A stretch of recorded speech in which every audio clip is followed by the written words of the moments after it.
எத்தனை sex positions இருக்குது அப்படின்னு கேட்டிருக்காங்க. இது வரைக்கும் காமசூத்ரா முழுமையாகவே ஒரு அற்புதமான புத்தகம், பல்வேறு விஷயங்களை உள்ளடக்கியது. ஆனால் மனைவி ரொம்ப ஆர்த்தடாக்ஸாக இருக்காங்க, கணவனுக்கு நிறைய பொசிஷனில் பண்ணணும்னு ஆர்வம், மனைவிக்கு அது பிடிக்கலை, என்ன பண்ணுவீங்க?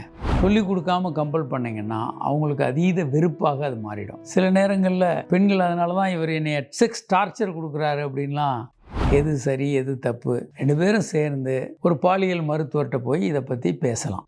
அது ஒரு இன்ட்ரெஸ்டிங்கான விஷயமா கொண்டு போகும்போது செக்ஸ் ரொம்ப ஒரு இன்னோவேட்டிவாக இன்ட்ரெஸ்டிங்கான விஷயமா இருக்கும் வாழ்நாள் முழுவதும். நாங்கள் அதனால தான் சொல்கிறோம், பொசிஷன் மாற்றுங்க, பார்ட்னரை மாற்றாதீங்க அப்படின்றோம்.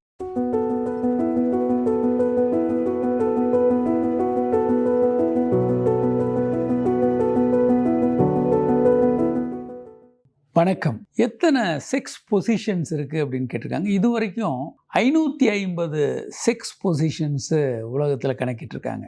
விதவிதமாக செக்ஸ் பண்ண முடியும். ரெண்டு பேரும் நின்றுட்டு பண்ணலாம், ரெண்டு பேரும் உட்காந்து பண்ணலாம், சைட் பை சைடு பண்ணலாம், டாகி ஸ்டைலு, ஆண் பெண் வந்து டேபிளில் படுத்துக்கலாம், ஆண் நின்றுக்கிட்டு பண்ணலாம், இப்படி எண்ணற்ற பொசிஷன்ஸ், எண்ணற்ற முறைகளில் உறவு கொள்ளலாம். சமீபத்தில் என்ன பண்ணாங்கன்னா, காமசூத்ரா ரொம்ப பாப்புலர் இந்த பொசிஷன்ஸுக்கு தான். காமசூத்ரா முழுமையாகவே ஒரு அற்புதமான புத்தகம், கிட்டத்தட்ட 1730 பாட்டுக்கள் அதில் இருக்குது. அது முழுமையாக செக்ஸில் பல பகுதிகளை 7 சாப்டர்ஸ் கொண்டது, பல்வேறு விஷயங்களை உள்ளடக்கியது. ஆனால் அது ரொம்ப பாப்புலர் ஆனது எதுக்குனாலனா செக்ஸ் பொசிஷன்ஸ் தான். இப்போ என்ன பண்ணாங்கன்னா, காமசூத்ராவை ஆங்கிலத்தில் அப்படி கேட்டுக்கிட்டே நீங்கள் செக்ஸ் பண்ணுற மாதிரி ஆடியோ கொண்டு வந்திருக்காங்க. நீங்கள் அதை கேட்டுக்கிட்டு அந்த சொல்கிற பொசிஷன்ஸ் எல்லாம் நீங்கள் பண்ணலாம். அந்த மாதிரியெல்லாம் இன்ட்ரெஸ்டிங்காக அது ஒரு ஃபன்னாக இருக்கும் நிறைய பேருக்கு. சரி, இப்போது மனைவி ரொம்ப ஆர்த்தடாக்ஸாக இருக்காங்க, கணவனுக்கு நிறைய பொசிஷனில் பண்ணணும்னு ஆர்வம், மனைவிக்கு அது பிடிக்கலை, என்ன பண்ணுவீங்க? நீங்கள் அவசரப்பட்டீங்கன்னா சிக்கலை அதிகப்படுத்தும். ஏன்னா ஒருத்தருக்கு இருக்கிற ஆர்வமும் நாலேஜும் இன்னொருத்தர் இருக்கணும்னு அவசியம் இல்லை.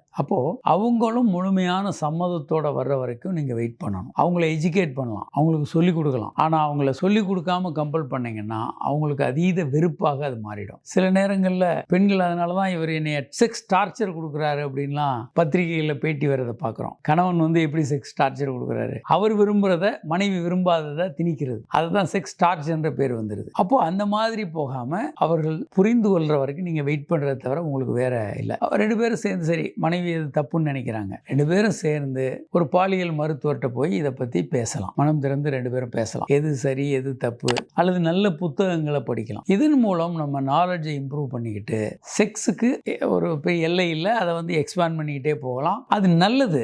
ஏன் அப்படின்னா, செக்ஸுக்கு நாங்கள் பொசிஷன்ஸ் நிறைய பண்ணுறது ஏன் முக்கியமாக பண்ண சொல்கிறோன்னா, செக்ஸை ஒரே மாதிரி ஒரே பெட்டில் பண்ணிக்கிட்டே இருந்தீங்கன்னா அது பல் தேய்க்கிற மாதிரி டல் ஆகிடும். அந்த போர்டம் தவிர்க்கிறதுக்கு எல்லாரும் என்ன பண்ணுறாங்கன்னா, எளிமையான என்ன பண்ணுறாங்கன்னா, வெளியே போய் செக்ஸ் வச்சுக்கிறாங்க. திருமணத்திற்கு வெளியே ஒரு massage parlour, sex worker, sex டூரிசம்னு தாய்லாந்து போய் அங்கே போய் செக்ஸ் பண்ணுறது, இப்படி எல்லாம் பண்ண ஆரம்பிச்சிடறாங்க. பெண்களும் இதை புரிந்து கொள்ள வேண்டும். அப்போ ரெண்டு பேருமே சேர்ந்து செக்ஸை வந்து எப்படி சமையல் கலை புதிய புதிய நுட்பங்களை கற்றுக்கிட்டு நீங்கள் டிவியில் வர்ற பதார்த்தங்கள்லாம் செஞ்சு பார்த்து பண்ணுறீங்களோ, அதே மாதிரி செக்ஸ் பற்றி நீங்கள் படிக்கிறது, நிபுணர்கள் சொல்கிறது, இதெல்லாம் புதுசு புதுசாக செஞ்சு பார்க்கலாம். அது ஒரு இன்ட்ரெஸ்டிங்கான விஷயமா கொண்டு போகும்போது செக்ஸ் ரொம்ப ஒரு இன்னோவேட்டிவாக இன்ட்ரெஸ்டிங்கான விஷயமா இருக்கும் வாழ்நாள் முழுவதும். நாங்கள் அதனால தான் சொல்கிறோம், பொசிஷன் மாற்றுங்க, பார்ட்னரை மாற்றாதீங்க அப்படின்றோம். பிளேஸை மாற்றுங்க. எல்லா நாளும் ஒரே மாதிரி ஒரே பெட்டில் பண்ண வேண்டாம். ஒரு நாள் ஷவருக்கு கீழே பண்ணுங்கள், ஒரு நாள் கிச்சனில் பண்ணுங்கள், ஒரு நாள் யாரும் இல்லைனா ஹாலில் பண்ணுங்கள், வெளியில் ஊர்களுக்கு போகிறீங்க, ஹோட்டலில் தங்குறீங்கன்னா அங்கே பண்ணுங்கள். ஸோ வித்தியாசமான ஒரு அனுபவமாக செக்ஸை நாம் உணர முடியும். புத்தம் புதியதாகவும் அது வாழ்நாள் முழுவதும் வச்சுருக்கலாம். அதை ஒரு டல் அண்ட் ரொட்டீனாக மாற்றாமல் அதை நம்ம ஒரு இன்ட்ரெஸ்டிங்கான விஷயமாக கொண்டு போக முடியும். வணக்கம்.